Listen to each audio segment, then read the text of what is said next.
Fallon's Attitude has done a massive 720. And do you want to know why that is, folks? Because she decided to look forward, not backwards, upwards, not forwards, while always twirling towards freedom. Yay! I'm John Renton with my review of WWE NXT. This was requested, so here you go. Here it is. How much of a detailed review is it going to be?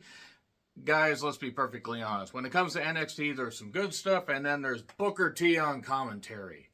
He is so fucking rotten. He is so terrible. Can somebody please get an adequate commentary team together? Because Vic, he's going to herniate every disc and nerve in his goddamn body trying to carry this once upon a time talented, charismatic individual. Booker T is a smart, educated, humorous guy. And my goddamn goodness, he's abysmal here. Anyway, the reason I basically decided to watch this is, beside it being a request, I decided to check out the 25-man Battle Royal. It's the WWE NXT TNA crossover with 25 men all human centipede together.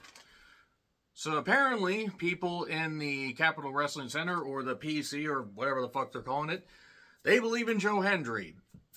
Joe Hendry, the man that used to be part of What Culture. What Culture Gaming and, the What Culture channel has been wrestling and has made a name for himself, and credit to him. Honestly, credit to him. It proves that with hard work, it can pay off. I mean, honestly, I remember him, Joe Hendry of What Culture Gaming, and it's just wild. And he's been putting in the work.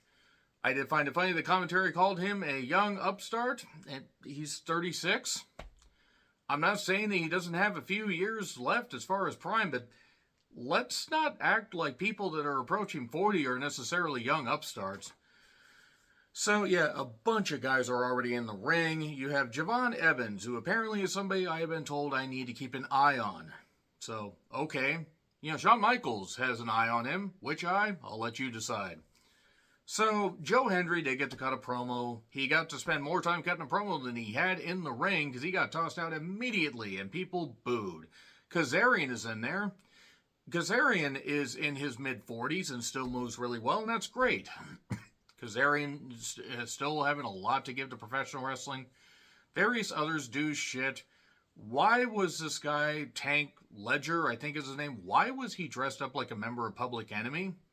He was kind of moving like the members of Public Enemy now. Oro is still attacking Ethan Page. Forever. This is a feud that never ends because it goes on and on, my friends. It was down to Kazarian, Spears, Dragon Lee, and Evans. Dragon Lee did not win this because why?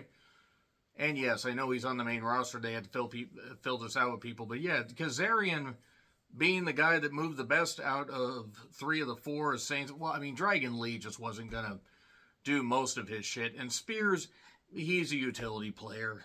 Evans ended up winning. He's got hops. He's got ability. Apparently he's 19 years old. So if he can keep moving like this, I just hope he can tone it down a little bit here and there, because I just don't want to see injuries take this guy, but he's athletic. So anyway, a bunch of women in the locker room then yell at each other. A bunch of women that I don't goddamn recognize besides Fallon, who, holy hell, I mean, she looked great as Tesha Price. She worked hard on AEW Dark and Dark Elevation. She's been in NXT for a number of years. And you know what? She looks great. I don't mind this heel run. I don't have a clue who any of those other women were. I don't have a damn clue. I keep up on enough of NXT, but they're introducing so many of the NIL talent and so many people that look so interchangeable. Whatever. Roxanne then talks to Lola Vice. I saw you look into my title last week, and Lola says, don't worry. We're going to win this match, and I will go through people to get to you. I'm not just going to take it from you.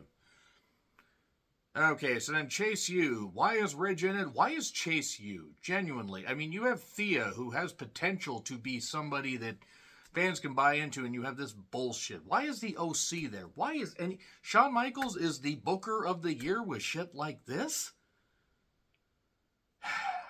So dashing JC Jane, who looks great, really looks great. I'm glad that she's, doing the thing, wrestling with the mask. I just hope she recovers. She's a bright star. She is really, really bright. She's got that heel persona down. Jasmine Nix, who I don't know who that is, I believe she's been her understudy, took on Roxanne and Lola, and they took on Lash and Jakara. I have this much to say. I don't know what the fuck Roxanne was doing in this. I guess her and Lola as a mini program will be fine. JC, bless JC, I think she's been in NXT too long. I think they got to find something else for her to do, put her on the main roster. Lash has size. I don't think she's going to be ready anytime soon. And Jakara, I don't think is going to be ready in a while. This was messy. Roxanne got the win, stealing it from Lola. That made sense. Whatever, let's move on. JeVon is fired up. He's in Ava's office. Ethan is tired of being attacked by everybody. JeVon says, hey, I got one more match in me, so they're going to have a match tonight. And Kalani Jordan took on Mia Yim. I don't know if it was a clash of styles. I don't know what this was. The OC showed up because this show needed more of the Good Brothers. Home of the Good Brothers, maybe we take your order. And then those out the mud guys showed up. Those big guys. Jada Parker pushes Mia off the goddamn top. So Kalani gets the split leg moonsault for the victory. It was not good. I mean, I'm not saying the split leg was bad, but it's just the match itself wasn't good. I don't mind angle matches, but whew. Ethan then says he wasn't at his best in Vegas. That's what you get for waking up in Vegas, Ethan.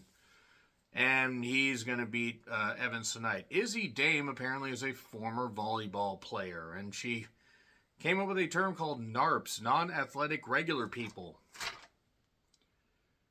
The creativity on display here is just astonishing. Look, there are legit athletes here, and there are people that are trying. They've come from different walks of life. I got nothing against that. But if they are going to script people like this, they are never going to learn to talk normally. Axiom and Frazier are having issues. Oh, no. God, whatever will I do if this team splits up? Who is Luca Crucifino? Why is this Italian stuff still going on? It's not good. Tatum Paxley showed up at TNA Against All Odds and wrestled Jordan Grace. I was furnished a link to that match. It was fine. I think Tatum isn't that bad, and Jordan's good, unless you hear her on promos. And neither Matt or Jeff Hardy should be in the goddamn ring. Oba, finally, somebody hit me in the head because I was seeing a bright, shining star. Oba is a big prospect. He is good. He is getting it. He's raw. He's going to take a bit to really fully develop, but he is getting it. You know, riddle me this. Who is man enough to take this title from me? Wes Lee shows up. He's bound, determined to get the shot. And basically, Brooks then suddenly shows up and is attacking somebody in the crowd or trying to get her. I don't know what the hell's going on with Brooks. I guess he's just going completely insane. Maybe the idea is he's trying to get on TV. Maybe he's just tired of people shaking ass. I don't know. I don't know why any of this is happening. Because, see, the thing is they tried to treat it like, oh, it's unexpected, but then they show him later getting arrested and just, hey, is he drunk? Is he tired of Shawn Michaels' booking? I'm tired of Shawn Michaels' booking as far as some of this stuff. Shawn is smart as far as some of the things that he does, but I'm not going to pretend like NXT is a perfect show or even a good show most of the weeks. So, don't get me wrong, there's a cohesive narrative to some things, but anyway, Wesley, basically, he wants to face Oba. Oba says, okay, I beat you, then you can no longer challenge while I am champion. Oba needs to be fast-tracked to the main roster. By fast-tracked, I would want to see him at WrestleMania. Him against Gunther would be good. At least after next year's WrestleMania, he needs to be called up. Because he is really good. Hank and Tank say a bunch of shit. Fallon Henley looks absolutely astonishingly amazing. Charlie Dempsey yells at a guy named Tavon, while Damon Kemp and Miles Bourne, I believe is his name. Kind of looks like a taller Action Andretti. What is this? Why is this? They got rid of Drew Gulak. Oh, darn. Even if that stuff hadn't come out about Drew and Ronda and other stuff that he had done, Honestly, I don't think Drew Gulak would have lasted in the company all that much longer. But yeah, him doing that, I don't care if it was Ronda Rousey or whatever, he deserved to go. NXT Anonymous sees Gallus and they were attacked by two people. I don't know if it was Idris Enofe and Malik Blade. I don't know who it was. I don't care because Gallus was involved. Carly Bright, which just sounds like a Rainbow Bright knockoff from Europe, along with Kendall Gray, who comes up with these names, who needs to be just shoved in an ice bath head first until they decide to creatively come up with something better. Fallon Henley, was her opponent. Okay. I'm just going to say right now that the main reason I was going to review last week's episode, I didn't for a variety of reasons. I was tired that week. But Wendy Chu shows up. I liked this shit better when it was in Coraline. And the difference is Coraline actually had creativity behind it. I am never going to buy into this. I don't care if she's darker. The pajama stuff is stupid. The sleepy stuff is stupid. This has always been terrible. If I'm going to knock AEW for their cartoonish bullshit, this is cartoonish bullshit. Oh, she's darker and choking people out. Congratulations, a woman in pajamas choking out a young woman. I've seen that in the movie before. With a lot better acting. Anyway, so yeah, Shining Wizard. Fallon got the victory. Eddie Thorpe is gaining a Mustang, and then Brooks is getting arrested.